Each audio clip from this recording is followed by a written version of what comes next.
In Miya's Wake is an incredible story by local author Alan Hardwick. This book tells the story of an 80-year-old man's Pacific Ocean odyssey.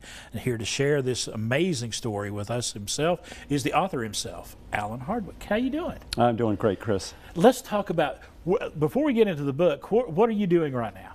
I am the assistant tennis coach at Emory Henry College. All right. And you went through a circuitous journey from your time in Abingdon to tell us about your journey to writing this book. Well, for a kid growing up in the mountains, writing a sailing odyssey, had sort of a circuitous route in itself. Right. Basically, I took a job with Beecham Labs coming out of Emory and Henry after a short stint at William King Clothiers, and started selling boats after eventually I had moved to the coast originally as a pharmaceutical rep, and then the fellow that sold me a sailboat convinced me to leave that job and sell boats for him. So we worked and lived in Deltaville, Virginia for about 6 years, then moved to New England, up on Cape Cod for 2 years, and then you know, it's cold up there. It is. I didn't realize that. And then a friend. It's not like Southwest Virginia. No, right. And after a couple of years there, a friend called and said, "Hey, we have a desk for you in San Diego." So my wife and I moved out to San Diego, and I started selling boats there. Right. Tell us about the story of In Miya's Wake. Well, it's a phenomenal story, and I think the Lakota say that everyone has a story to tell. Right. And this is a story that almost the moment that I met Sakaye Hadashida, I knew his was a story that I would want to tell. It was either going to be a tragic story. I spotted Mr. Hadashida at a boat show, and I was walking down the dock, and I looked up, and here's an elderly man bent over at the waist, shuffling along on a boat. And my first thought is, someone needs to help that poor man off the boat, or he's going to hurt himself. He was looking at, he had the anchor locker open, and he was twirling the drum back on the furling gear, and I thought, yeah, look how intently he's looking at at the boat. But I passed on, and the next Monday morning he rattled up in an old truck and walked in the door and said, introduced himself and said he wanted to buy a boat, that he was going to buy a boat and sail by himself to Japan. Wow. And I said, what sort of sailing experience do you have? And he said, none. And I'm like, okay, I'm climbing Mount Everest tomorrow, right, but if you could come back. But no, I ended up showing him a boat.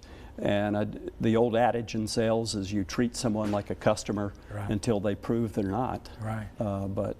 And this is his story of it's part tragedy and part of resilience. It's just a great story. It's a tale that needed to be told. It absolutely is a tale that needed to be told. I learned from it, and I think a lot of people.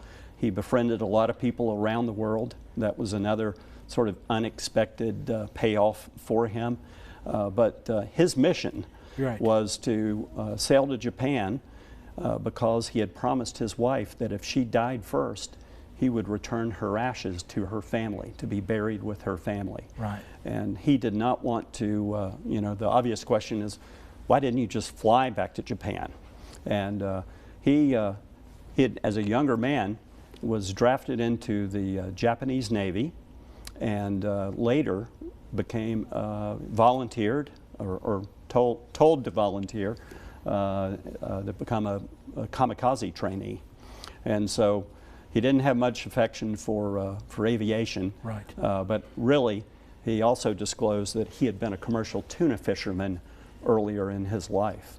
But so he knew the ocean, right, but he knew nothing about sailing. And we taught him Sailing 101 in probably 12 hours or so, and off he went into a storm. I started to say he had a storm right from the beginning, didn't he? He did. We rarely had heavy storms in Southern California, and we begged him, like, Mr. Hadashida, please wait, 2 or 3 days, this will blow over. And he's like, no time, no time. That was his mantra. He was racing the Western Pacific typhoon season. Right.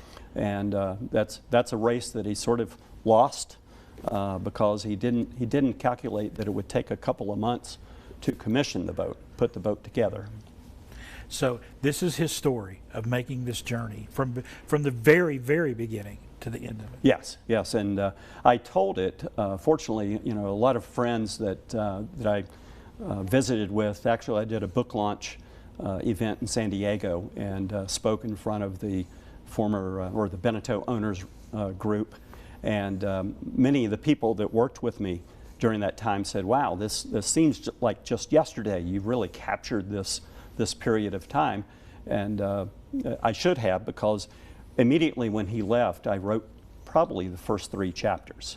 So when it was fresh, and the boat came back to me, and a lot of the documents came back to me, and I had lots of articles. I had the original charts that showed his hand inscribed notes of his daily position. So from that, I was able to extrapolate his speed, course changes, and those things. I know folks are home right now wanting to get their hands on this book and to read it. Where can they get it? Well, they can get it at Amazon, and it will soon be available, probably mid to late January, on Audible. I've recorded it working with Jackson Tinsley's production group, and also at Emery and Henry at the Mercantile Bookstore. And also at my favorite coffee shop in Abingdon, Wolf Hills Coffee. Know exactly where it's at. And the Bookseller. Okay. And those are wonderful folks there. We had such a great event launching the book. We had a book launch party. Adam Bolt was kind enough to play that event, and they were wonderful. Alan, we appreciate you.